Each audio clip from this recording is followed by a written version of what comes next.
What's up, friends? Mike here from Mercado Airwaves. If you missed any one of our past interviews with amazing guests like future Hall of Famer and pound for pound best fighter in the world, UFC flyweight champion Demetrius Mighty Mouse Johnson, another day at the office, I get to go out there and test my skill. to award-winning producer, director, and actor Orlando Jones, Orlando, how you doing, buddy? Hey, sir. I'm good, brother. How you doing? and all the other interesting guests we've had on. Joining us today is director and writer David Ferrier. Thanks so much, brother. I appreciate you having me on the show. MMA legend Chael Sonnen joins us today. Keep listening to your show. This is great. Thanks, my friend. Just subscribe to us on iTunes at Mercado Airwaves. And while you're there, please like, review, and rate us, friends. It helps so much. We also have a Patreon for anyone who would like to support the show. Just visit us at patreon.com/Mercado Airwaves and see how you can get all of our interviews ad-free and before anyone else, and how you can get your business or company spotlighted on the show. Follow us on Twitter at mmercado2333. Like us on Facebook at Mercado Airwaves. Subscribe to us on YouTube, youtube.com/MikeMercado2333. And if you would like to see what we're up to behind the scenes, follow us on Instagram, MikeMercado2333. Thanks for listening and all the support.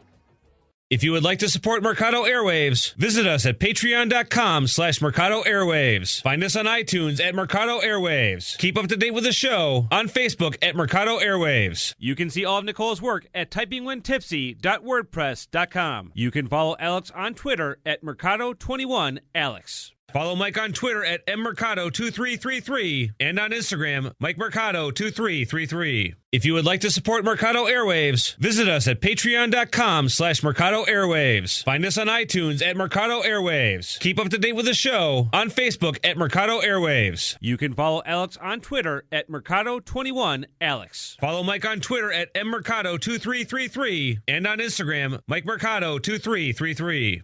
And here we go. Get ready, get set for the best movie and pop culture talk in the universe. It's the Good Brothers on Mercado Airwaves with your hosts, Alex Mercado and Mike Mercado. That's one small step for First Man and one giant leap for Venom.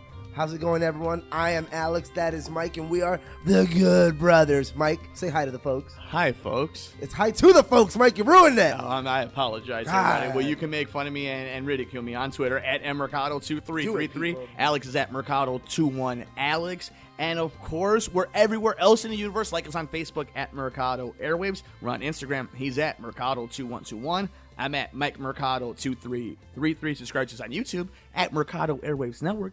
Download us anywhere you get your favorite podcast, guys, at Mercado Airways Network, and you better like, rate, review, and share us. Otherwise, I'll send Alex after you. I will, but I'm gentle. And, of course, thank you to our sponsors at patreon.com/Mercado Airwaves. If you would like to see our interviews ad-free or before anybody else, just visit us at patreon.com/Mercado Airwaves, the home of our interviews with athletes and celebrities. And, of course, thank you to Munch Art Design for powering us here at the network. Good Brothers, what do you have for us today? Well, we got a little bit of everything. I think it's an exciting week. We have Halloween coming out this week, so we're very pumped. It's literally been a year in the waiting. It was pretty, TV's kind of slowed down a bit. We're about to have two TV show reviews next week, Daredevil and Making a Murderer Season 2. Yeah, I know. It's going to be very intense. I tried watching The Haunted Hill House, and I got scared. Isn't it the House on Haunting Hill? House on Haunted Hill, whatever it is. Yeah. I got scared 10 minutes, Mike. You try watching it at night by yourself. I am definitely going to do that. No, it's scary. Don't do it. I'm very excited about that. And like you just said, Halloween coming out this Friday. Very excited about this. We're going to go see it on Thursday night. Early. So it should be good. Getting some really nice reviews. So why don't we go ahead and talk about a little bit something that it's pretty funny, because this show basically started because of John Carpenter's Halloween and kind of our love for it, and us just talking about Halloween movies. 'Tis the season. And let's just kind of go into a little bit about Michael Myers and this franchise. First off, other than Halloween, what's your favorite Halloween in that series movie? The one with Exhibit in it. So Halloween Resurrection. I'd say Resurrection and then Part 2. After that's kind of blurry. Part 2 is the one I remember the least? I remember Part 2 because it was very similar to Part 1, except kind of different. It's the hospital. Yeah, but it has the same. Most of the actors came back for it. I love them, yeah. I think that's why I connect them. Season of the Witch, I've never seen, or if I have, I don't remember seeing because it didn't have Michael Myers. It's okay. And then, obviously, we love the Halloween. That's probably our favorites. But yeah, what is it? Resurrection then with Exhibit in it? Resurrection is with Exhibit and Tyra Banks. And, yeah, I like that one. I thought it was very good for our age, and people were it was like, okay. "Hey, you addressed that to us, and guess what? You nailed it because that's what we want to see." I like Curse and Return of Michael Myers. I don't like. Maybe Paul Rudd's in one. No, of those, Paul Rudd is in the other one. God, they made too many of these movies. God, times were so much simpler where you could just make 9 movies and no one's going to tell you not to make them. Nowadays, Fantastic Four doesn't make the money it needs. It ain't getting a sequel. Back then, you know what? You get a sequel. How many 9? You want 9? You get 9. Well, it's funny, too, because Halloween is one of those weird franchises that has, 3 different canons in it. It has the Laurie Strode a timeline. It has the Jamie timeline. It has the now this one that it's coming into. It has the they've just retold it. Rob Zombie one. Within the original franchise, they had basically 2 arcs. Yeah, and then even the Resurrection was a relaunch of sorts. Well, Resurrection, because they kind of brought him back to the house and. They really didn't tell much of a background story. So for you guys who need to know, Halloween 1 and 2 are connected. Then Halloween 3 is its own. It was going to become the first anthology of the Halloween series. It does not become that. Didn't work. 4, 5, and 6 are its own chronological, which deals with Laurie's daughter. Yep. That we find out. So his niece in these stories, because in this one they're related. So in that, but then comes Halloween H2O. Which essentially is everything that happens between part 1 and part 2, but nothing of the other ones. Because in those other ones, she's dead. Jamie Lee Curtis's character is killed off screen. And what's funny is it gets confusing because they've done this twice now, where they said, okay, we're not going to count 4, 5, and 6. We're going to count 1 and 2. And the more modern one now, well, Resurrection did the same thing. Yeah. Resurrection ignored all the other ones and went back to part 1 only. And it's just and it kills her. Here. Yeah, but they kill off. Laurie, again, Jamie Lee Curtis is actually killed on screen this time. And now we're going back, like you were saying, to only part 1 happened. Now, not only did only part 1 happen, but now the whole their brother and sister was just a rumor. So now they're not brother or sister. Yeah, no. So now it gets interesting, but I like that better because I'd rather you go back and change a little more if you're going to change it anyway. Because I feel like the other ones kind of just said, oh, well, we'll count part 1, but, we're building our own. This one's saying, we're going to count part 1, but we want to kind of change a bit of the story. Be like, why is he obsessed with her? Or is it her that's obsessed with him? And it could be either. I like that option of hey, we're not necessarily following everything. Because in part 1, they don't say it necessarily, but it's implied. So part 2 is kind of where you really find out, no, that was the baby.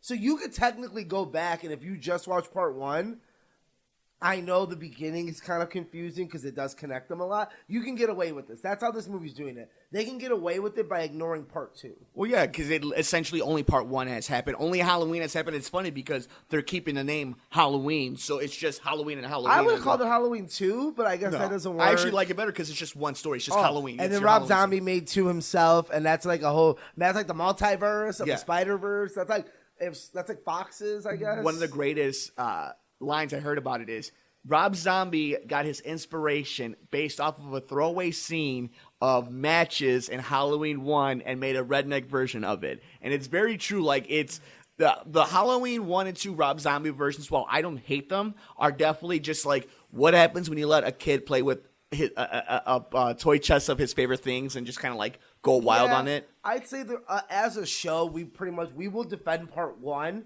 I think part 1 was good. It had it's okay. Yeah, it had its taste and it stood the story. Part 2's terrible as a movie in general. Just it's a bad movie. But it doesn't matter who the character is. But here's my thing about this Halloween movie and a lot of different movies that you're seeing that are successful because of things like this, like a Creed or some of these other movies that are kind of reboots / rehashes. What I think it's happening is, so Michael Myers became this slasher over the years while he was menacing and plotting and whatnot, but nonetheless, he was a mower, just killing people. But if you notice what they're doing with a lot of these remakes, like Jurassic World to Jurassic Park, where they're essentially beat by beat remaking what people like about it, except you're painting a coat of 2018 on it.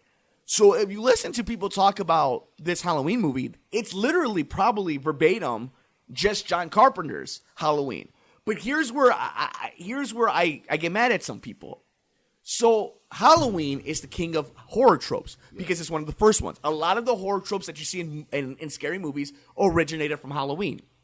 This movie is going to get a lot of breaks, and it's going to get a lot of love because it does Halloween by Halloween standards. But if 10 years ago I told you we were going to make basically a beat-by-beat remake of Halloween, people would kill it. People were like, no, they wanted to see Rob Zombie's version. They wanted to see the dark, grittier version of it. Opposed to what works, whether it's good or not. And I'm not taking away from the film, but what I'm saying is, on its surface, it's very easy to make that argument that a lot of these movies now are playing it safe. What makes Michael Myers safe in the Halloween universe? Plotting, tone, music, almost surrealness. I think I disagree because I think the whole point, and I think we've always talked about why didn't Freddy work? Why didn't Jason work? Because even the Friday the 13th remake wasn't as bad as I thought. Why did the Texas Chainsaw Massacre work? And I think it comes down to this. Like, I think there's a couple points to it.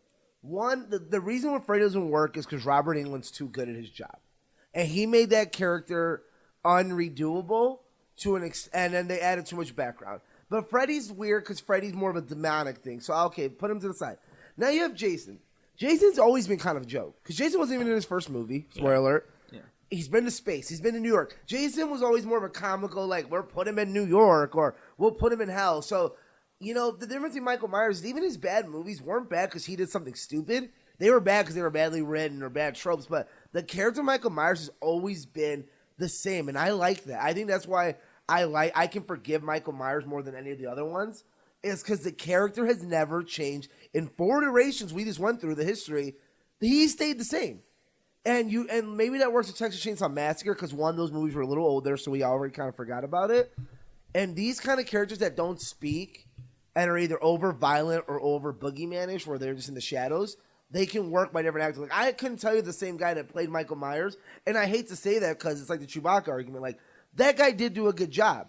But I'll be honest, I don't know his name like I know Harrison Ford, Carrie Fisher. Like, that's just the way it is. So I could see someone else. Robert Englund, he is Freddy Krueger. Sure. Like even the great actor from Watchmen, his name is slipping me, the redhead, he's a great actor, but he couldn't play Freddy Krueger. And again, the problem with Jason is that he's always been kind of a joke, so why are we going to take him serious now? We just saw him in New York 10 years ago, or 20 years ago. Jason X is not that long ago, guys. Freddy vs. Jason was a comedy. And one of the best comedies of the year, I think. Jack Earl Haley was the second Freddy Krueger. Yeah, and like he's great in Watchmen, but like he couldn't transfer the character. So that's my argument is more Michael Myers is so pure that everyone that's written for him has written like, okay, he's the boogeyman still. He don't talk. And that means something. I think that's why this will be successful. And I think they'll make one more. Yeah, and I'm very excited to see. Yeah, I think they're probably going to make one more. But we'll see how this plays out, and it's really nice to see just Jamie Lee Curtis come back. It's really nice to see a movie like this in Halloween season. It's nice to be back in the theater. It's the best. You know what's one of the best words I've heard about Halloween? Like the John Carpenter's first one, and when Halloween is fun and just in general is it's cozy. It's a cozy movie. Yeah. As creepy as it is to say, it's like. It's a movie which you know what you're gonna get. If it's done right, it's in its own little box. Yeah, it's like it's very comfy to be in. But I can't super wait. excited for it. What else you got for us? On this episode? We're gonna end up on movies, but we're not supposed to talk the box office since Halloween's gonna affect it, and our box office is a little interesting because Halloween comes out next week. That's gonna win the weekend, so Halloween's taking it. Venom is the first movie since Crazy Rich Asians 2 months ago to win 2 weekends in a row. So that means for about 8 weeks, 6 to 8 weeks, we had a different number one every week. Venom is the first one to do it twice in a row since Crazy Rich Asians. Crazy Rich Asians did 3 in a row before a different movie upstaged it. What's interesting about that is First Man came up this weekend. Yes. And one of us at this table has been very high on that movie. Look, you've been researching or looking into it a lot, and you were very excited about it. And I really haven't. I've kind of gone the opposite. It didn't look that interesting. And I'll be honest, it's not living up to what it should be, critically or money-wise. I mean, what do you think? You've heard about this. Like, why didn't First Man hit? Like, why? Well, I don't think it's not that First Man didn't hit. I think what happened is in a world of Apollo 13, Gravity, Interstellar, he's still going to get nominated. Oh, no, and, we're not talking about that, but why is it not? Because this weekend alone proves it won't win. Because the money does count. Like, we're political enough where, like, because you got to think, A Star is Born is still doing good. And then you have Halloween coming out. You have a lot of Oscar movies. I think it's taking itself out of the race. But, like, I want to know, like you said, like, why do you think it didn't make Because it hit the low end. It did. They did project it making this amount of money. It hit the low end, though. And this is supposed to, I mean, this is Ryan Gosling. This is the man that made La La Land. And this is, the first story of telling about this sort of way. Why didn't it hit, Mike? Or do you think it did hit and we're crazy? No, I think it totally did hit. It made $16 million opening weekend, and it's a movie that's going to... What's the budget?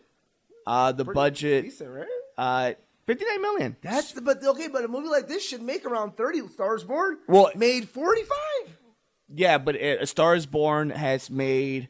$28 million this past weekend. It is total gross of $94 million in 2 weeks, and we knew it was going to make a lot of money. Venom has made over $142 in its 2 weeks that it's been out. And here's the thing though: when you go to First Man, you look at movies that also came out. Goosebumps 2 came out the week of leading into Halloween season. You have Bad Times at the El Royale. You have Night School. You have Smallfoot. A Star is Born. Venom. The Nun. This didn't come out in a random time in November in Oscar season. So you think it was just really bad placement? Yeah, it was bad placement. And here's the thing too is while yes, money doesn't have see, here's the thing. I actually think the opposite. Money doesn't have a lot to deal with what the Oscars do. And anything, it might hurt you if you make a lot of money. Look at La La Land. It happens more than often when the biggest grossing movie that happens to be an Academy Award doesn't win. Phantom Thread, Shape of Water might be the first one. Even. But okay, now here's my second thing. Critically, people are very torn with this movie. It's not, and like whatever the score is, it's not universally loved. Why? But it should be. It's a movie about us landing on the moon. It's Neil Armstrong, Ryan Gosling. Well, it's not about that though. It's about Neil Armstrong. Too political, you think? Well, I don't even know if it maybe too political, but so the whole idea is like Americans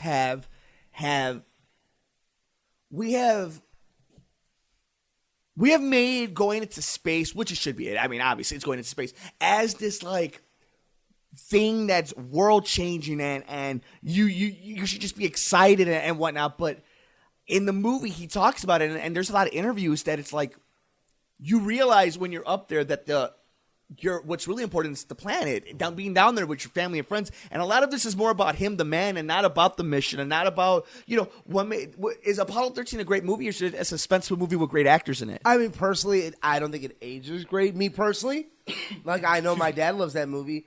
And what's funny about this movie, it didn't hit with the older demographics it wanted to hit with.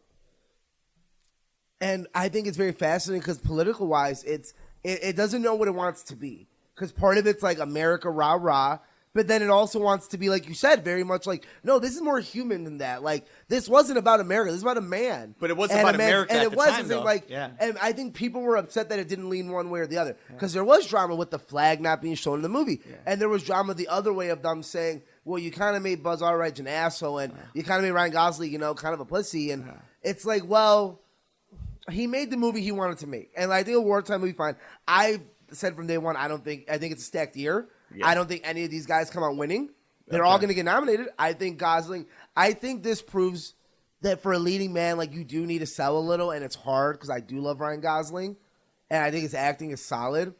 I heard this movie's very long and boring. I heard it's pretty long. And I'll be honest, like, we haven't had a chance to see it, dude, and, like, that says something because we went out of our way to see a lot of movies. Yeah. And if this movie is getting the word that, like, hey, we can wait till it's on, like we watch the other Oscar movies. Yeah. Let's be honest, out of 10 Oscar movies, we watched six at home, 4 in the theater. Sure.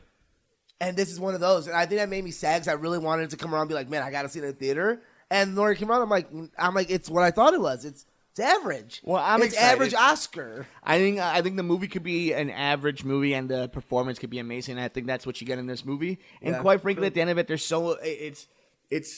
it's a story we've heard 1,000 times. So I think a lot of people, the novelty isn't there, and it's not a movie induced for box office success. It's not built for that. It's not a movie that was meant to make Venom money. But it should have made more. What should it have made? Stars Born money.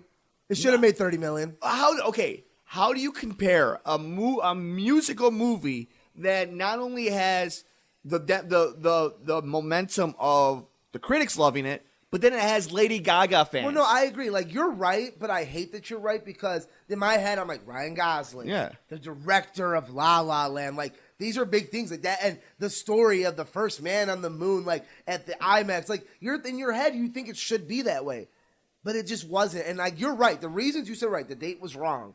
It was marketed wrong. It is too long probably for what it tried to hit. It sucks that you're right though. I think that's what I'm like. I wish it would have made 25 million.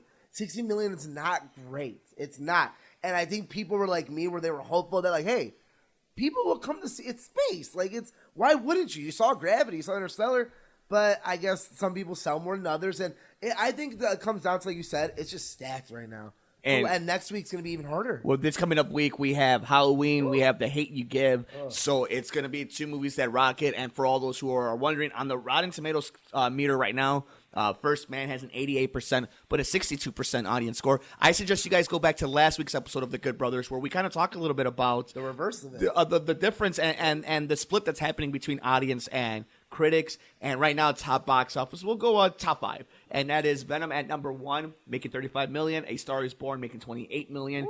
First Man making 16 million. Goosebumps making 15 million. And Smallfoot making 9.2 million. Smallfoot with a 74% on Rotten Tomatoes. Good for them. I mean, I think with Smallfoot, Smallfoot made decent money because it's already its second week. I heard it did very well. Again, it's stacked right now, people. It's made 57 million. Like that, and how much was the budget? In 3 weeks. I could take a look in a little bit. Yeah, that's the point. Is like some movies just are addressed better than other. I think what's weird is if Venom was rated R, it wouldn't have made that money. Really? That was the first time I think they were right. That. They were right. They were right to make it PG-13. I think they were completely right, and they don't make that much money. They might make good money, but they don't make the money they make now enough to maybe build their own universe if it's rated R. Because I think that at that point you're cutting your audience, and I don't think it sells as well. I think a lot of these, younger, under 18, 17-year-old people really help the movie out. It should be interesting. Yeah, and Smallfoot, for Alex, to answer Alex's question, has made $111 million worldwide on an $80 million budget. So it's good. It's good. It's fine. Good. Animated movies, they come out. We'll see a part 2. Yeah, exactly. And then we have The Grinch and then Rocky Ralph. Animated movies are very... Guys, Emoji Movie made money. I don't remember the last animated movie that really didn't make a lot of decent money. Think about it. Really try hard to think. Didn't make... Trolls? Too? Trolls made a lot. Yeah, Trolls made a lot. Trolls made a and like I said, even you really can't because animated movies. I mean, at this point, it's 3 studios, and all 3 studios kind of know what to do. Pixar's got their way. DreamWorks has got their way. It's just animated movies really are. It's really hard to miss, guys. Yeah. To make an animated movie, a lot of movies get green. Like I said, Emoji Movie made a lot of money. Kids can get Angry Birds made a lot of money, guys. Yeah. All those Dr. Seuss movies made a lot of money, and not a lot of them are very good. So, that's all for movies. We'll get you updated on Halloween next week. Yes, Mike, sir. why are the Bears terrible? What's going on? Are we going to win the Super Bowl or not, Mike? That's all I need to know. Something tells me that you're not going to win the Super Bowl. I don't think so. Should I have not called the undefeated season last week? You probably should have sacrificed another goat or two if you wanted to, because Tom Brady's coming into town after a Bears united. Yeah, so not good stuff. But check out Sports from the Couch. We broke down everything about the NBA that started today as of this recording. We had Paul Shivari on to talk about the ALCS and the NLCS. We broke down everything that was Week 6 and Week 7 of the Major League Baseball playoffs. Very excited about the NBA, Alex. You know how much I love the association. I actually have another question for you, a sports one, a real one, guys. Oh, wow. So I was watching ESPN the other day. They do the random facts middle of the day. Sure. Nothing to report on. And it was telling me that, the LeBron game preseason against Golden State had more views than all the playoff games to that point, except for one Game 3 in Atlanta by a little bit. Yeah. Can you, is that just LeBron James? Is it, what? How did the preseason basketball game beat? Yeah, that's the only sports question I got because I'm very confused about that. So this is, and I'll keep this. This is a good question for maybe we'll explain to me like I'm a baby. So the best way I could say it to you is, a lot of the narrative is that people find the association boring, or that they don't like that the players have too much power. But the truth of the matter is, the kids that are on Twitch, the kids that are playing Fortnite, the kids that are on Instagram, YouTube, all that, are following LeBron James, Steph Curry, Kevin Durant, and they're watching the NBA. Let me ask you this. Who's the best player in baseball right now? Chris Bryant. Well, not right now, but he's my favorite player. It's Mike Trout. That doesn't sell, though. And that doesn't sell. Yeah. Who's the most famous player in the NBA? You'll name 20 right now. You can name 20 right now. Javi Baez. Yeah, right. And that's the thing is, unlike the NFL, unlike baseball, unlike hockey, the NBA is a star-driven league. It has been since the 70s. It has been since Magic. It has been since Bill. It's been since it's been forever. Since the Lakers. Like, it's unbelievable since Red Auerbach. It's a superstar league. Even coaches become famous, and that's what happens. So when you have LeBron going against, and not only LeBron, but going to a franchise charter team like the Lakers, on top of going against arguably one of the best teams ever in basketball, even during the preseason, it's going to sell. And it just goes to show that if you're not paying attention to the youth and you're not staying up to date, like, here's the thing. Go on social media right now, and the NBA, unlike any other sport, is showing you highlights, showing you interviews. They're interactive. Baseball doesn't do that. Yeah. You can't find a good baseball play. You can't find a great football play. But the NBA, 30 seconds after Tatum hit a huge three-pointer, it was on Twitter. No, that's what you're saying. Like, you look at the highlights for a football game. Who's the first one they go to? LeBron James, Carmelo Anthony, Dwayne Wade, Steph Curry. Like, hey, my boy Todd Gurley dropping two. Yeah. Like, there's their personality. They're fun to watch. They're superstars. They're legit. Like, I'll be honest. Guess what? And I told everyone I was talking to Cisco. He was mad because he loves baseball. He's diehard baseball. Yeah. And it's playoffs. So he's watching. I'm like, dude, I didn't watch the game. I watched the preseason basketball game because I had to watch it. Why was I not going to watch what everyone was watching with LeBron James, OKC, LA? Like, I had to watch it.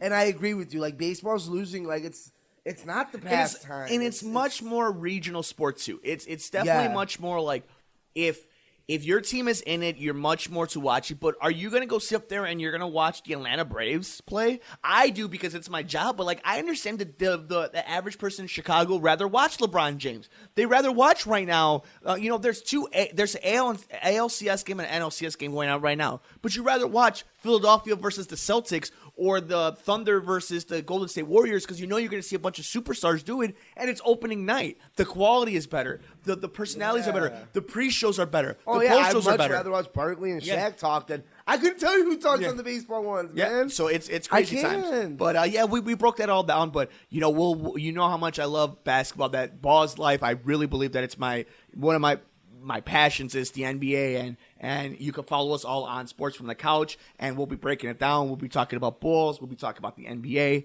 and to me, it's the greatest athletes in the world playing one of the most beautiful sports in the world. So yeah, super excited about that. If you would like to support Mercado Airwaves, visit us at patreon.com/Mercado Airwaves. Find us on iTunes at Mercado Airwaves. Keep up to date with the show on Facebook at Mercado Airwaves. You can follow Alex on Twitter at Mercado21Alex. Follow Mike on Twitter at mmercado2333 and on Instagram, Mike Mercado2333. If you would like to support Mercado Airwaves, visit us at patreon.com/Mercado Airwaves. Find us on iTunes at Mercado Airwaves. Keep up to date with the show on Facebook at Mercado Airwaves. You can see all of Nicole's work at typingwhentipsy.wordpress.com. You can follow Alex on Twitter at Mercado21Alex. Follow Mike on Twitter at mmercado2333 and on Instagram, Mike Mercado2333.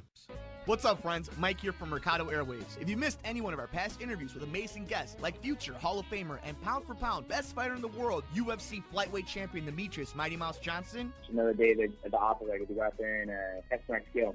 to award-winning producer, director, and actor Orlando Jones, Orlando, how you doing, Buddy, buddy? sir. I'm good, brother. How you doing? and all the other interesting guests we've had on. Joining us today is director and writer David Ferrier. Thanks so much, brother. I appreciate you having me on the show. MMA legend Chael Sonnen joins us today. Keep listening to your show. This is great. Thanks, my friend. Just subscribe to us on iTunes at Mercado Airwaves. And while you're there, please like, review, and rate us, friends. It helps so much. We also have a Patreon for anyone who would like to support the show. Just visit us at patreon.com/Mercado Airwaves and see how you can get all of our interviews ad-free and before anyone else, and how you can get your business or company spotlighted on the show.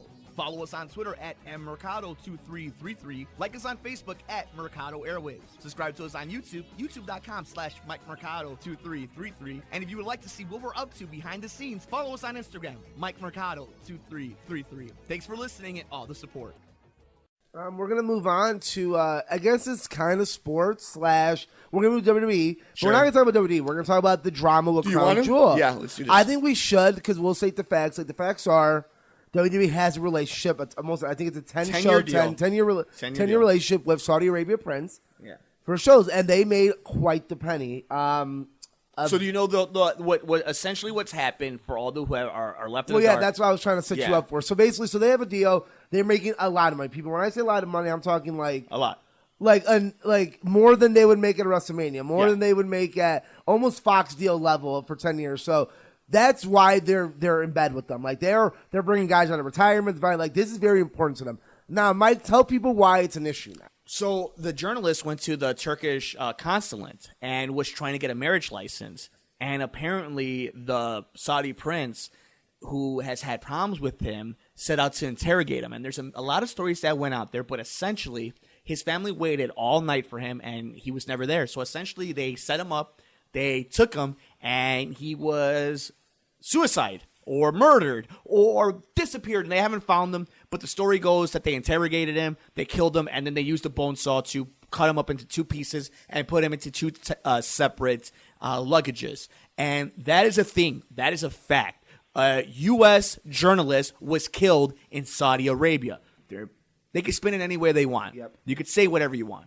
That is what happened. Now, what Alex said is true also. There is a legal binding contract that was worth a lot of money that the WWE signed. And my thing is, the women out wrestling thing is one thing because that's a cultural thing, and you could be part of the cultural change. But what's happening here is not political. What's happening here is very dangerous. It's illegal. Like and again, when we talk about this, it's very. I think people are gonna think like it's at a smaller level, I guess, with the way WWE's dealing with them. Like, oh, they're just in their country, guys. The deals they're making with this prince he's involved. So the rumors are saying like there's an investigation that he personally is involved. The man that signed the contract with Vince McMahon is involved in this, possibly. Yeah. So like that's why it's big. It's not like just okay, they're going to their country. Like you can't control Donald Trump or the prime minister. You can't no guys. This is deals with a country where you do have to go through one man. And here's the thing: so it is very connected. And here's the thing: there's enough. If you're a publicly traded company, there was enough there to say, even though this is an ungodly amount of money, should we even sign this contract? They're still advertising it tonight on SmackDown. But they're not saying they announced Crown Jewel, but they're not saying Saudi Arabia. No, they're not. If you've noticed on their Twitter, all their social media, and including with their live promos, they've taken out Saudi Arabia, they've taken out Jeddah, they've taken out all that. There's no. So what is that? But it's still called Crown Jewel. Of course, no, they're still going, and they're still. Yeah, the thing is though they don't want you saying the word. You know how Vince has words that you can't say. Like that's wrestler. one of them now. Saudi Arabia, you can't say it for now. So we just wanted to address that. Like we're gonna get more info. Obviously, the pay-per-view is a month away, but like I think it's amazing. Like everyone's going into Raw thinking like, what are they gonna do about this? Man, the first thing they did is Crown Jewel coming at you live. And here's the thing, Alex. Like, I was like, wait, what? And let's just keep it real, man. Like, the truth of the matter is, it's not.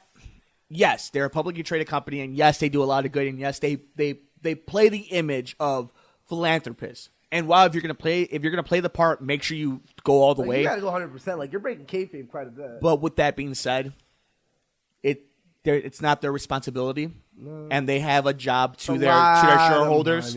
So I don't envy the people who have to make this decision. Do you think the superstars take a stand? Like, is this one of those moments where the superstars, if they stood together, something happens? No. Or we're talking about that much money? Yeah, it's that much money. It's that much money, and guys. honestly, it's that much oil gold money. And you know what? The truth of the matter is, they don't have that much power like that. They just don't. It's not the same. It's not the same as if LeBron says, "I'm not going here to play this game." Yeah. And that changes things. So it's more not even the sports entertainment part. Yeah, and actors got to do what they got to do. Actors do what they got to do, and like that's the thing. Like people still work for Fox. Yeah, like that's the thing. So never in that here. My thing is, and I think at the end of it, something that happens. I think we say a lot on this show is just like, man, put yourself in that situation. It's not an easy decision. Yeah. Morals are one thing, and it's so easy for people to say this is what you have to do. It's another thing when you're facing it head to head. And it's like different with Sami Zayn, who like that was a little different scenario when they're like, okay, Sami, you don't have to go. Yeah, like, you don't have we to. get this. Yeah. Okay, this one we get. Yeah, right. Like we totally understand why you're not going. Right. But everyone else, we're gonna need you to go and suck it up. Yeah. And you're like, okay, I get the Sami thing because his people got murdered there in wars and monster stuff. So that's enough of that. let's get to a lighter subject. The Walking Dead. It was okay. Yeah. Here, I mean, we get the article, the same thing. It's its lowest ratings. Yeah. It keeps going lower. And again, we talk about ratings all the time, that ratings don't mean as much because everyone watches on demand anyway. I think the writing's great. I like the female point of view. I think we get better female writing, finally. Yeah. I think it was amazing. Carol had a lot in this episode, and I thought it was amazing. Like, for people to watch this long, you're like, man, Carol has come a long. We've been with Carol from the very beginning. Well, yeah, but here's the problem with Carol, and I think it's the problem. Hey, you speak nice to Carol. And she don't scare me. She's not going to make me any cookies. Here's the thing that... Look at the flowers, yeah, Mike. Yeah, here's the thing, though. It's like, just like every other character in The Walking Dead, it's the Big Show effect. They've been overexposed, and there's been too many turns. Too many face turns. I've seen her, Rick, Lori, all of them. They've all gone heel. They've all gone babyface. And the point of the matter is, where this story is all about legacy, and it's all about future. My problem is, humans and viewers want closure. You don't have to give it to them, but you have to tease it. Yeah. I've known from day one, when I saw that bastard Jon Snow, there was an ending. I knew from the minute you see Walter White, there was an ending. I know when you turn on HBO and you start seeing that Italian food, there was going to be an ending to The Sopranos, whether you liked it or not. The fact remains, these shows promised you an ending. There was a story arc. Yeah. There's no stakes in The Walking Dead anymore because 10 years from now, theoretically, they could be saying the same thing, recycle character. Yeah. Insert new character here. And that's my problem with The Walking Dead, even at this point. The writing could be as great as you want. It doesn't change the fact that I've seen remember, it. Like, I think we got caught up in this. And we got to remember, like, Walking Dead comics weren't... They're not known as some of the best comics, honestly. They're very impactful comics. But they haven't gone up. They've been very average the last 3 years. Like, after the Negan storyline, it's gone very much of like... But that's the climax of the series to me. I guess that's where you felt like you needed more of a closure there. And I think we didn't get one. You want to know But I think where we go wrong is, I know we hate Carl, but Carl dying really did some damage to... Yeah. Well, I kind of hoped the future would be Carl, and now that I got to live with Rick's line's going to kind of die, I'm like...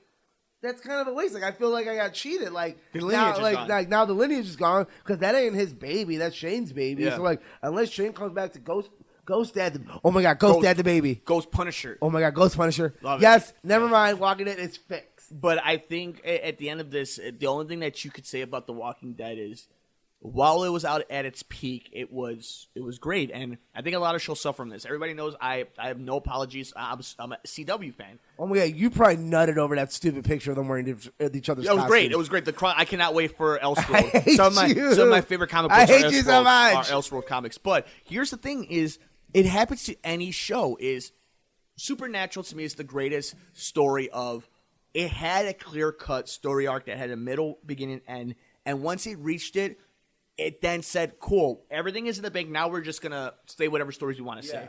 When a show does that, I'm cool with that. When it wants to run for years to go on, if the main story is told, I'm cool with that. What has been the main story of The Walking Dead? There's never been one. But there has been. It's been Rick, but the problem is... What is his story, though? But, I mean, his story is just surviving in this world. And here's his problem. Here's the problem like I said earlier. The whole story is supposed to be Rick making a road for his son. His son is dead. And Rick's leaving. Yes. So what is... Like, you're right. I think there was a story. That's why it was okay back in the day. It's Rick making a life for his son. Yeah. Simple as that. Yes. He's surviving. He's making a new world. Okay, now he has no son. Okay, he survived. Well, he's leaving after the season. Andrew Lincoln's gone.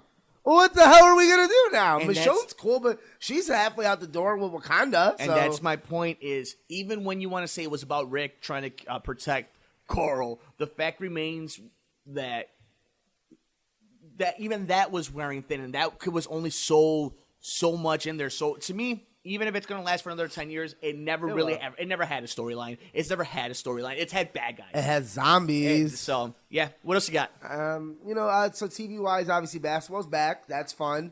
Can't wait for some basketball. Like, we have all the sports going on at the same time. That's always fun for everyone. Like I said, we're going to have two new reviews next week. I finished Better Call Saul Season 4. Cool. And, some people are calling it some people are saying it is better than Breaking Bad.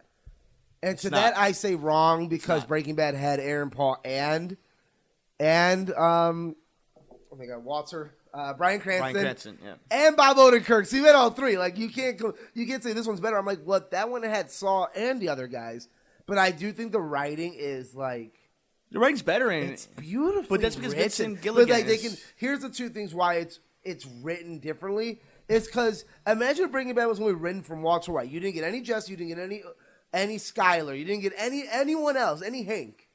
You just got one character. Yeah, no duh. We're probably going to get some crazy Bryan Cranston mind stuff.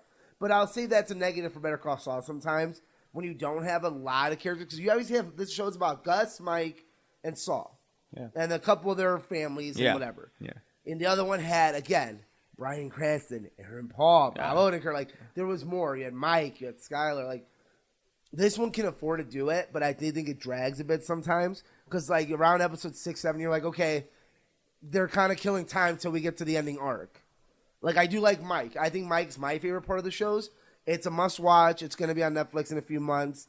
It sets up season 5 beautifully. The ending is probably one of my favorite season finales in any of the Breaking Bad universe. Nice. And it's so subtle. It's not a big bomb blowing up, but you're going to watch it and just smile and be like, nice. Love it. Beautiful. I ain't going to even spoil it because it's just one great line where you're like, God, I can't. You got me. I can't wait for. I hope season 5 is the last one. It might. I really do hope it's the last one. They've set it up where it could be the last one. Yeah. And we're getting close. Like a running gag is he keeps looking for offices. And you know me, every time I'm like, that's not the one. That's not the one. Dang it. Just waiting. When are we gonna get the office? You're just looking for the Oval Office. You're looking for it, and you're like, man, they haven't showed it to me yet. I'm like, I need to see this office. Like that better be the trailer for season 5. As I see him walking this stupid little oval thing. That's funny. I can't wait. We also there's something I wanted to get into. I have not started it yet, but it is on the list, and it is called Gladiator, the Aaron Hernandez podcast from the Spotlight team of the Boston Globe. So the people who broke down everything that happened at the Catholic Church are now going into the Aaron Hernandez story. Wait, what is this? I want to. It's a podcast called Gladiator, the Aaron Hernandez podcast by the Spotlight Boston Globe team. Again, all those who, all those who watch. Mark Ruffalo? Yeah, Mark Ruffalo, Liev Schreiber, all of them, Rachel McAdams, they all are part of this. Michael Keaton. Batman, so definitely suggest. I'm going to listen to part 1. Absolutely loving Serial. And just some great stuff. So again, just that's what I'm kind of doing in the podcast world. Obviously, CW shows are goofy and fun and whatever. So South Park really fun too. Loving South Park. South Park, Mr. Hanky took a little jab at South Park, which was fun. Yeah, South Park was great. I just suggest anybody who needs a little. Who needs to watch something about this idiocracy that's going on in this world right now? I highly suggest watching this season of South Park So Rug because it is reflection of us so much better than ever. We can talk about a little bit. Basically, the last episode of Mr. Hanky, and he's basically a mix of Kavanaugh and Roseanne. Yes. Yeah, we're like, he's doing the plan. He's like, I'm taking too much Amy. That's why he's tweeting bad things at these people. And basically the whole episode about that of like just people being shit. They're like, yeah, you're just shit. Like, I know you're part of history and basically, the Roseanne part is like, I did like your show, and I do this, but you're just shit. The Connors came back. It had good reviews. It had good viewing. So, I hopefully that show can last at least 2 seasons, and they can kind of call it quits with John Goodman in the cast. Yeah, and you know what? Here's the thing. Roseanne was actually on the Joe Rogan podcast. Really? And it was interesting. Here's the thing is she's obviously not all there. I think she plays up to it a little bit. Now she does, I think so much too. more than she used to. Yeah. Here's the bottom line though is I hope, and I'm taking Roseanne Barr out of this. I hope that people don't give the Counters good reviews just because. I hope that it earns its merit because it has great writers on there. Honestly, it has arguably, especially in the beginning of Roseanne, it has arguably some of the greatest writers on television on that show. My hope is that the media doesn't get blindsided and chooses a side. Yeah. And because it discredits everything. It changes everything. So far, what we've gotten has been positive. It's been positive. Because it deserves it. You got to remember, the show is just, in general, John Goodman today, like, Roseanne was the catalyst, but it's like I told you about the Cosby Show. Yeah. There was a lot of good stuff beside Bill Cosby in that show. Yeah. And I think the same goes for Roseanne, where it's like, you know what, like, I know Roseanne was one of my favorite parts about it, but like I do like a lot of this stuff. I think it's bullshit they killed her. I think it's total bullshit they killed her. How's he gonna do it though? I mean, look at. I get it. I get it that it's a statement that you have to make, and I get that that's what the network wanted to do. My problem is, not only have you backed yourself into a corner, but you took a stance that almost, like, it took a stance for the sake of taking a stance. It's one thing to kick her off the show, and it's one thing to say, look, we're moving forward, you're not part of this. Yeah. I get that. I'm all down for that. But creatively killing her character... But I mean, well, she did have a little say in how she wanted her character died too, because they did act like they're like, well, we're gonna have her overdose on prescription meds, and she was good with that. Because she's obviously now she's taking a point of like the prescription drugs are bad, and if you overdo them, they're bad. So I do think I'm with you, where like it is a bit much, so fast too. Like the turnaround was crazy, like half a year, and you just killed her. If that, yeah. But I do appreciate that. Like, what else were you gonna do? She's the main That's character. It's not John Goodman where he's on work. Like it's Roseanne. Like you gotta change the name. You gotta do this. I do kind of appreciate they at least let her involved in the decision of how to kill her, because they could have just easily gone the way of she got run over and she got shot. And at the very least, I say just check out the podcast and make up your mind. At the very least, it's just it's a point of view to see like, oh, wait a minute, humans are much more than just avatars and characters. I think it's Twitter. fascinating just to see her mindset. Like you can disagree with every bit of it. Yeah. But like Ron Hubbard or something like. Yeah. But you still want to just be like, why do you think that? Like, what in your brain tells you that's a thing? And like, I think there's something to like be viewed about that interesting. And before we get out of here, I wanted to run one thing by you. Did you see the Austin Aries thing that was going on Twitter with him and John Morrison and John Morrison's wife? The work and the not work, and then he left the pay per view. But not even. But look, before the pay per view, I don't. The match was what it was, and him leaving was whatever. But his tweet about the gay angle and about Taya being fat and things like that. Here's the problem: they both were in on it. They both agreed to it. Like the fat corn, like they wanted to. I think nowadays, like it's just very tasteless. I don't think angles like that work anymore. We're gonna be like obscure to be obscure. Like we're both in on it. And like, yeah, you can call my girl like chubby because we know she's pretty hot actually. And I'm gonna use the gay thing like. And you're going to call it heat, so you're not getting in trouble. Yeah. But I think nowadays it's like, that don't work. You can't use that anymore, man. Now, here's the one thing, and you and I talk about all the time, and I don't want to throw stones because, like, I do it every once in a while, too, when people start talking about media and whatnot. But wrestlers and that in the wrestling community as well, it's such a weird one. It's one where, like, they're very defensive. It's very much, like, it's closed-minded. And it's also, I don't know, Alex, like I think it's just one of those things where, it's the business that they don't want you to give your opinion, but then they want you to buy their stuff. So, I don't know. I don't like it. I don't like it. I think we're beyond that. I think that's not a good way to get over in the indies. It just doesn't make sense to me that you could sit there and say you're intelligent, you could ridicule people, you could give advice, you could do whatever you want, but then you can't take it. Sometimes you're too smart for your Do you think wrestlers are like Corey Graves? I love him. He's one of my favorite ever. But like he talks about all the time with the Liv Morgan and the Brie Bella thing. But then he'll go out there and critique sporting events. Yeah. But then when somebody calls him out on him, it's like, it's not the same thing, Junior, so on and so forth. But I'm like, it is the same thing. If you go out there and you criticize a police officer, it's the same as criticizing an actor. Why do you hate Corey Graves, Mike? Is it because Nicole loves him? Absolutely. It's because I'm jealous and he has my job. But think about it, like that is something too that like an insecurity of like you can't talk about other people's profession. Like nothing upsets me more when they're like, you don't understand. It's like, no. How much is there to understand whether you suck or you don't suck? I feel like if you're in a profession that puts yourself out there, which is most professions, honestly, whether you're especially an editor nowadays, or whatever you do, if you're putting yourself out there, if your work is out there, you need to stand by it, good or bad. Yeah. And you need to be able to know the difference. And I'm talking about any work, whether like if you built a building and that building just tore down because it was built badly, and then you said, well, you don't even know how to build a building. Now I'm still pissed my building fell, dude. My building fell. Like, to me, it's the same thing no matter what. Yeah. So like every job has an outtake. If my garbage man is driving my garbage to a place, dude, I'm gonna tell you, you're doing a bad job, and I shouldn't be at fault saying, well, I had a rough day. Well, that's still your job.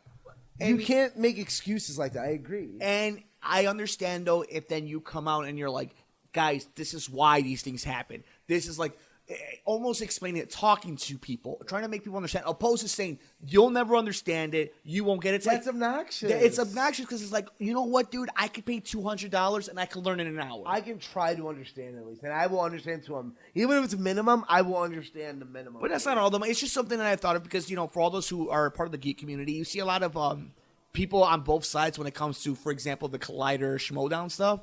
And I'm like, look, guys, I get it. There are jerks out there, but look, at the end of the day, it's one of two things. Either you're seriously they're very sensitive. And here's the thing.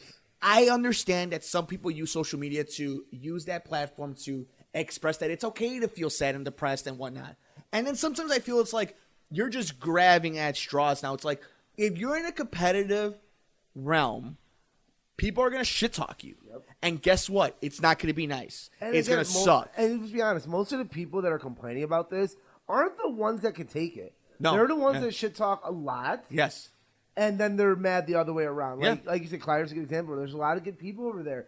But sometimes some people are a little too sensitive. All the time. And they're the ones having the most bold statements. Yeah. And the more calm ones who are more in the middle, they get left alone a little more for that reason because you're like, they're trying to understand both ways. They're not fighting this. And I feel like the problem is if you're going to be a fighter, then you better be ready to take the hits. Yeah. And if you're going to be chill and someone attacks you, that's different. Yeah. But if you're going to be out there like that, you got to accept it. You're doing it. Then you got to accept it and like take the licks, man. Like, you know, it's not fair. Half them are robots anyway. And that's the thing I always half say. Them are Annans anyway. It's like part of this is that idea of like this is what you wanted. You want people to be interactive and whatnot. And like here's the bottom line too, man. It's like I've always said this. I understand words hurt and they matter, but if it hurts and it matters that much, turn it off. You can close the phone and you go for a walk. Yeah. You could lose yourself in something else. You don't have to live in it. Life does go on. Like, you know, I broke my phone for 24 hours once, guys, and I'm in life. Yeah, and here's the funny thing. You can express and you could be an outlet and tell people, hey, I get bullied on this all the time. I get shit talked all the time. It's okay. Life moves on. It's sad.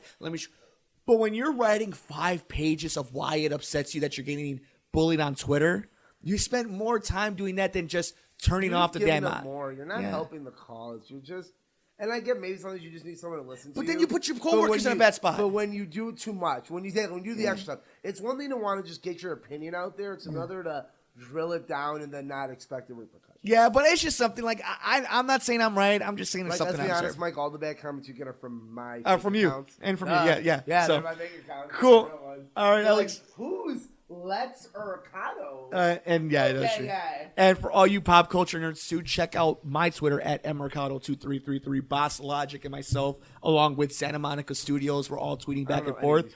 So Santa Monica Studios makes God of War, and when Triple H came out, I know this. Are they replacing me, Mike? Yes. Damn it! I knew it. So it's all good though. Dang it. So when Triple H came out, I tweeted at Boss Logic, and they made a version of Triple H that looks like Kratos. Yeah. And then recently, I talked to Boss Logic about he made a new picture of Far From Home from Spider-Man, and then made a version of it of Miles Morales, and actually looking live looks really nice. Yeah, so really cool. So fun. Just look it up. Boss Logic himself is one of the better graphic designers and Photoshop people for us pop culture nerds. He's got a blue check. Check him out at Boss Logic, friend of the show. Yeah, so good, brother. We have so much stuff we got to do. We got 22 July. Yep. By the way, I hate you for making me watch that movie, and we will discuss it. I don't want to talk about it too much because I don't want to steal your thunder for it. But let me just say the one thing, and it's going to be a discussion we have: whether or not just because our job is to watch movies, should we be forced or force ourselves to watch movies that literally emotionally and physically drain us and hurt us? You and me, yes. Not everyone. I have my thoughts of whether the good and bad of that and whether or not we should be doing it, because that is this type of movie that you can find on Netflix. But Alex and I will break it all down. We want you viewers to go out there and watch it because we're going to have a big discussion in the next coming up weeks. It's going to mix in with a couple of our other shows. So we think it's a topic that we want to address. We want to give some love to the victims, I think. It's one of those stories where it touched us enough where we're like, I want to do more research about it. Yeah. Because this is so crazy. And the story does have a nicer ending. And there is some nice, good stories from the victims that did come out of this. And but a lot of people are dead, and it's very sad. But, it's very sad. Go out and watch it so you can be caught up with us because we're going to really address it in the next few weeks and really hit it hard on a couple of shows. And, I'm very proud of us for doing it. Yeah. And taking it more serious and being like, listen, we could easily talk about this movie in 10 minutes, but we're going to do more about it because we want to do more research and we really want to know what we're doing before we go into it. So before we get out of here, just a few last things that were on social media. One, the first image of The Watchmen for HBO. Aladdin came out. So very interesting on that. We also know that Alfred Pennyworth has been cast for the new Alfred show, so nobody really cares about DC that. Network. The Bears, we talked about it, but they got Tom Brady coming into town after dropping a game to the Dolphins after scoring 21 points in the second half and getting a fumble on the goal line and still not finding a way to win because they dropped the ball at the 53-yard line and couldn't get any more yards. Alex, that's a lot of stuff, man, but you like the trailer? Very good. You like the Aladdin trailer? The Aladdin trailer? So we went the whole show without talking about it. Okay, because cool. it's a teaser. I don't want to address because we're gonna see more. We didn't even see Will Smith yet. Did you like the teaser? Yes, I did, and we will end the show on this. My favorite part about it is it doesn't try too hard to go overboard on it. Great. Just from that teaser, everything looks beautiful. Everything looks good. No, they're not trying to make it too extravagant. They're not as of right now. Yes. It's just. He's a normal-looking guy. We got to get Prince Ali, so we'll see where they go with it. Very excited. From what we've seen now, the outside shots, it looks beautiful. Who do we see first? Abu, Carpet, or Genie? We haven't seen either three? Genie. Genie's the next thing. Or Jasmine. Well, okay, here's what's going to happen. We're going to get a trailer eventually soon, and then I think the end of the trailer is going to be like, we'll see Will Smith's Genie. But obviously, I think we see all those other characters first. Sure. But I think Genie's going to end the commercial at that big, moment. Like, hey, Al, you're going to be like, oh my God, Will Smith's the Genie. And we're going to all freak out. What is the song they push on the most? Whole New World? Or is it Prince Ali? Or I is think it the Arabian Nights one? It's kind of what they're leaning to.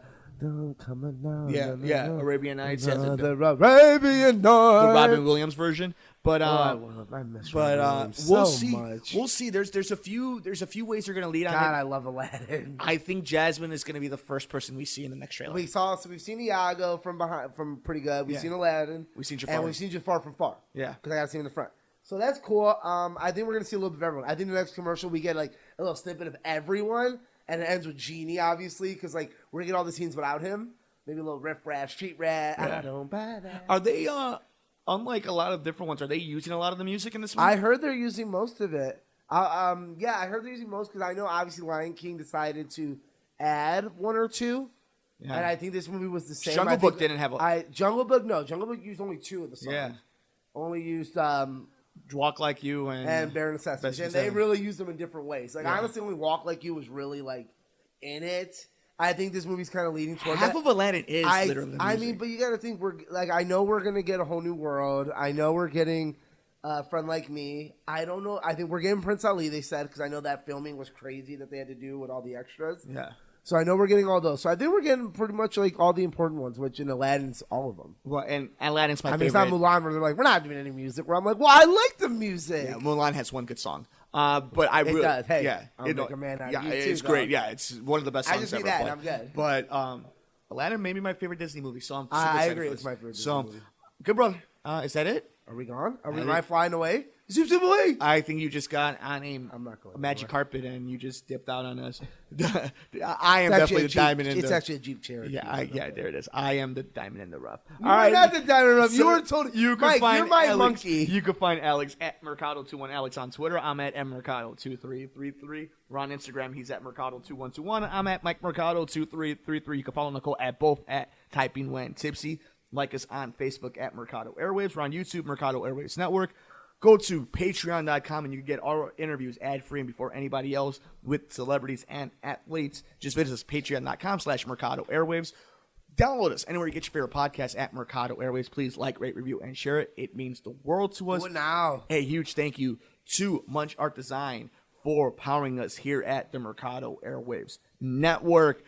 Oh my goodness, Alex, we are so close. Halloween, we'll have we'll have a Man, full, we have a busy week, Mike. Yeah, There's a lot of reviews going on. very Big show next week. Very excited. We'll have a full review on that. And yeah, man, a lot of fun stuff to go down to, and we'll have everything for you to digest on the next episode of The Good Brothers. Any last thoughts?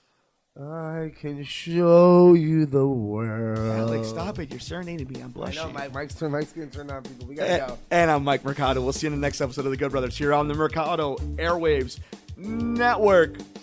If you would like to support Mercado Airwaves, visit us at patreon.com/Mercado Airwaves. Find us on iTunes at Mercado Airwaves. Keep up to date with the show on Facebook at Mercado Airwaves. You can see all of Nicole's work at typingwhentipsy.wordpress.com. You can follow Alex on Twitter at Mercado21Alex. Follow Mike on Twitter at mmercado2333 and on Instagram, MikeMercado2333.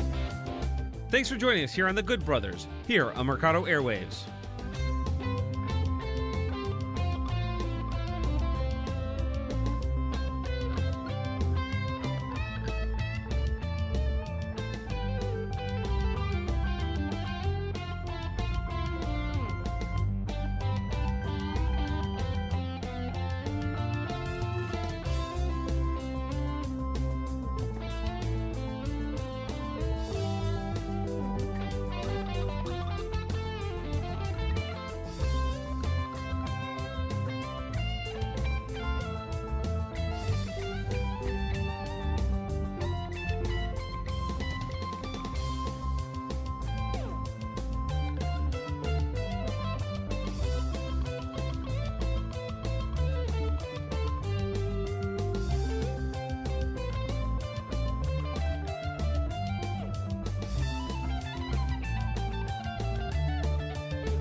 If you would like to support Mercado Airwaves, visit us at patreon.com/Mercado Airwaves. Find us on iTunes at Mercado Airwaves. Keep up to date with the show on Facebook at Mercado Airwaves. You can see all of Nicole's work at typingwhentipsy.wordpress.com. You can follow Alex on Twitter at Mercado21Alex. Follow Mike on Twitter at mmercado2333 and on Instagram, MikeMercado2333.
What's up, friends? Mike here from Mercado Airwaves. If you missed any one of our past interviews with amazing guests like future Hall of Famer and pound for pound best fighter in the world, UFC flyweight champion Demetrius Mighty Mouse Johnson, Another day at the operator to go out there and test my skill.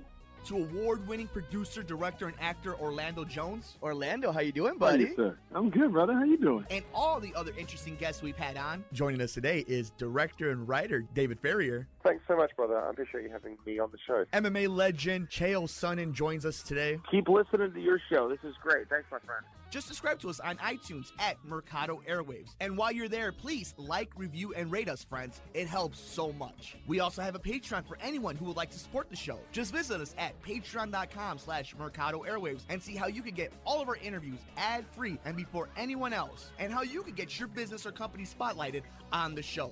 Follow us on Twitter at mmercado2333. Like us on Facebook at Mercado Airwaves. Subscribe to us on YouTube, youtube.com/MikeMercado2333. And if you would like to see what we're up to behind the scenes, follow us on Instagram, MikeMercado2333. Thanks for listening and all the support.